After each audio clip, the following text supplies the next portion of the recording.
I loved reading, I loved science, I loved the critical thinking behind it, and I wanted to pursue a career in medicine, and I eventually worked with physician assistants, which I thought were a perfect balance of being able to have some of that critical thinking and helping patients in a expedited timeline.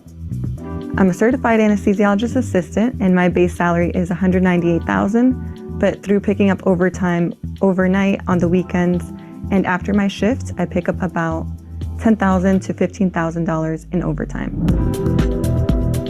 My name is Chabeli Rodriguez. I'm 28 years old. I make over $200,000 as an anesthesiologist assistant, and I live in Tampa, Florida.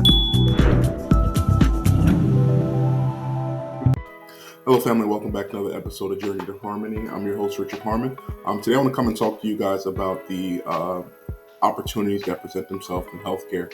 So right now, what's happening is that the nation overall is getting older.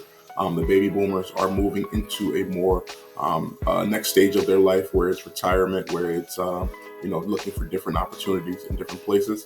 And what's happening is many people are aging more into some additional healthcare needs that are going on. So today we're going to do a little reaction video from a young lady who is working in healthcare.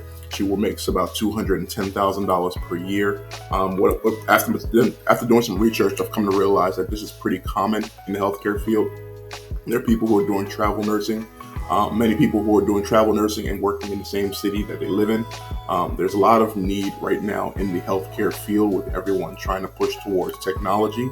I think we're kind of in a 5 to 7 year window where many people won't realize the overall chances that they can take and be, find ways to advance their career. I'm going to play a video here. We'll watch a little bit about this and we'll come back and talk about it afterwards.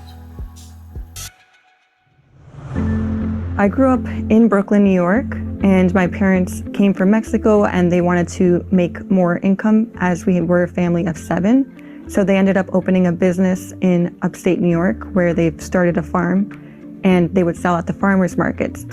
We went to school in New York City, but after school and also on the weekends, we would go upstate or work in the farmers market. And then during the summertime and during half days, we were always either on the farm or again in the farmers market throughout New York City. So growing up, it was difficult working a lot.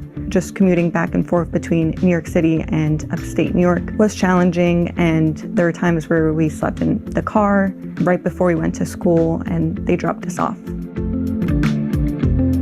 It was a lot of difficult conversations with my parents. However, I see that it made a difference for my younger siblings, and I'm happy that I was able to do that.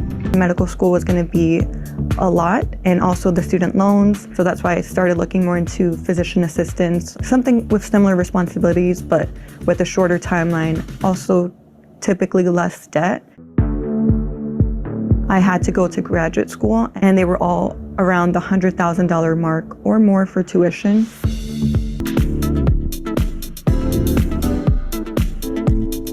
My parents gave me an allowance and paid me for my work on the farm. They always had to work really hard to provide for us.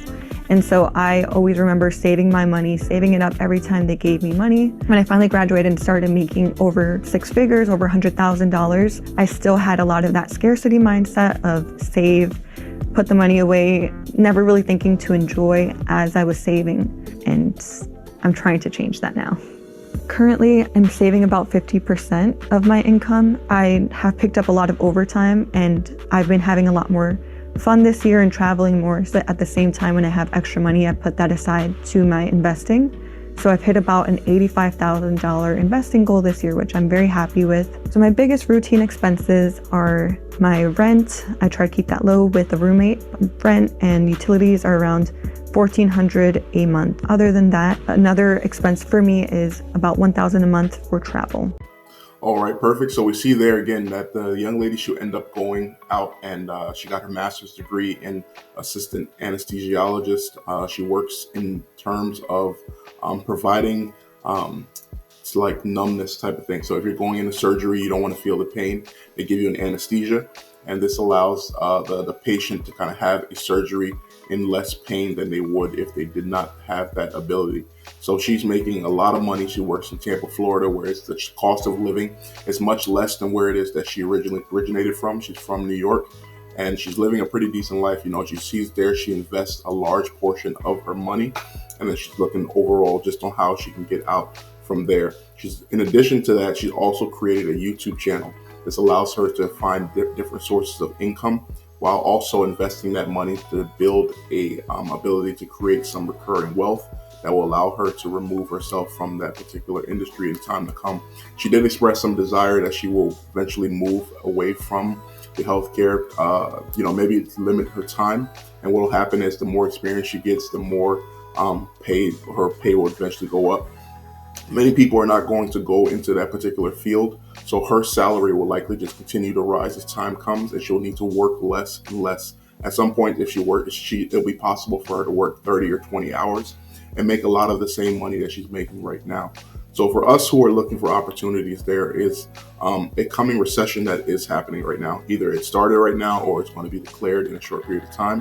What happens with that is that you're looking for ways on how you can maintain your income and maintain what is it that you're doing. So while you may be in a different industry, you may be in teaching, you may be in IT, you may be in sales, the focus is to be able to maintain your status of life during this time period. Many businesses do great during recessions. Many people who maybe not do great, but what happens is they survive the recession. And because they already have the infrastructure set up and ready to go, once the economy picks up again, they're there to take advantage of that. And what we want to do as well is to be in a similar situation where we're able to take advantage of what options are available. If you haven't heard yet, there are certified nursing assistant positions.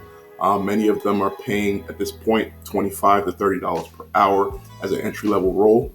It's a short, like a month course or 2-month course or something like that. And then it allows you to get yourself in the door in terms of healthcare. To become an LPN, generally it's going to be a 1-year course, 50 credits or something like that. And you're able to get that completed. Once you're completed with that, many times they start off making about $35 or $40 per hour. That can escalate very quickly. There are also options for radiology technician, MRI technician. So if someone breaks their hand, if someone has a problem with headaches, or they're trying to get a deeper look into what's going on, checking for God forbid, like tumors or something like that. These are people that they're sent to, that they can use their MRI machine to see what's going on the inside of the body.